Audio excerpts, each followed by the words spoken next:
Hello friends मुझे स्वागत करुच्ची आमर यूट्यूब चैनल। तो फ्रेंड्स बहुत सारा पिला कमेंट आउला कि भाई प्लस टू एग्जाम आमर हम कि ना।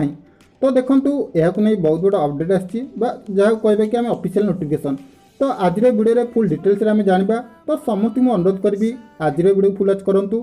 वीडियोटी जदि आपको भल लगे तो निश्चिंत वीडियो को गोटे लाइक करेंगे। आगू कोईपरी एजुकेशन अपडेट सब प्रथम पाइबा चैनल को सब्सक्राइब करने। We must never stop the way, yeah. तो देखो प्लस टू पिलांकर जहाँ भी दाबी रोचे कि जयपरी आमर दशम पिलांकर जेपरिक एग्जाम को कैंसल करागला सेहीपरि प्लस टू पिलांकर एग्जाम को कैंसल करा जाऊ।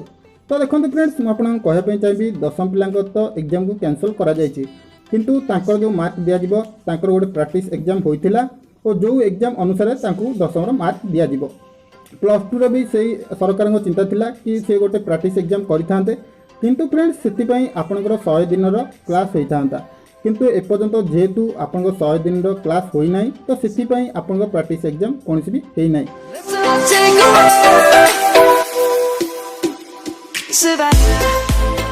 किंतु आपन गोटे कथा कहया पई चाहिए आपनकर प्लस टू एग्जाम टी हबो किंतु वर्तमान हबो नाही जेतोळे कि आपनकर किछि क्लास होई सरिबो तापर जा ही प्लस टू एग्जाम टी हम।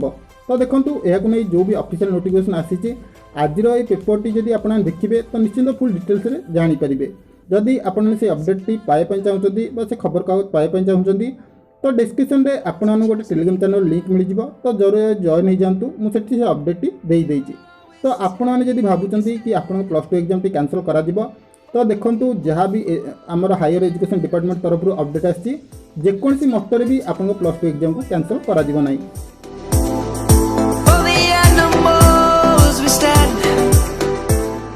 तो से आपने एबेठू चिंता करंतु नहीं एबेठू ही प्रिपरेशन आरंभ करनियंतु कारण दशम पिलांकर फ्रेंड्स क्लास होला परे तांकर प्रैक्टिस एग्जाम होइतिला और से प्रैक्टिस एग्जाम बल रे ही मार्क दिया दिबो किंतु आपनकर जेहेतु एपर्यंत कौन प्रैक्टिस एग्जाम होई नाही तो सेथिपई आपनकर प्लस टू रो गोटे एग्जाम हबो और से एग्जाम अनुसार प्लस टू पिलांको मार्क मिलिबो।